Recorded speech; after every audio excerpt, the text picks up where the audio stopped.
Светот се соочува со нова трка во вооружување. Истече договорот Нов старт, со кој се ограничуваше стратешкиот нуклеарен арсенал на САД и Русија.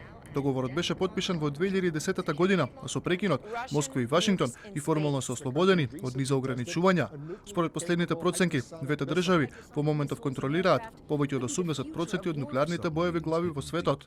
За првиот човек на Обединетите нации, истокот на договорот представува мрачен момент за меѓународната безбедност и ги повика Вашингтон и Москва, што е можно побрзо да постигнат нов договор за контрола на оружјето за масовно уништување.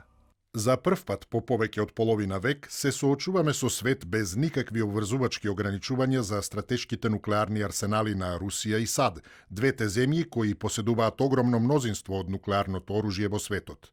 Договорот, потпишан во 2010 година во Прага од тогашните председатели на САД и Русија, Барак Обама и Димитри Медведев, го ограничи нуклеарниот арсенал на секоја страна на 1550 стратешки боеви глави, што е намалување од речиси 30% од претходната граница поставена во 2002 година.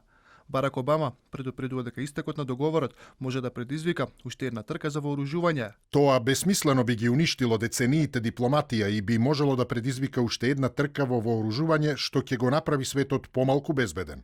Сличен е ставот и на поранешниот руски председател Димитри Медведев. Свежа информација, она, конечно, уникална. Не сакам да кажам дека ова значи катастрофа и дека ќе започне нуклеарна војна, но сепак треба да ги вознемири сите. Иако Русија го суспендираше договорот пред 3 години, како што расте тензиите околу војната во Украина, двете земји се уште почитуваат спогодбата. Сепак, од руското МНР соопштија дека по истекувањето на Нов старт, земјите потписнички повеќе не се обврзани со договор и се слободни да ги изберат следните чекори. Државниот секретар на САД, Марко Рубио, пак тврди дека Трамп наскоро ќе донесе одлука по ова прашање, кој поддржа ставот на Белата куќа дека и Кина треба да биде вклучена во новиот договор.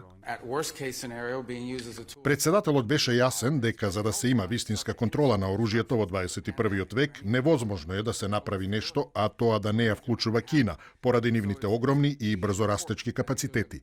Официјален Пекинг досега ги отфрлаше повиците за ограничување на својот нуклеарен арсенал, тврдејќи дека нивните залихи се уште релативно мали во споредба со оние на САД и Русија.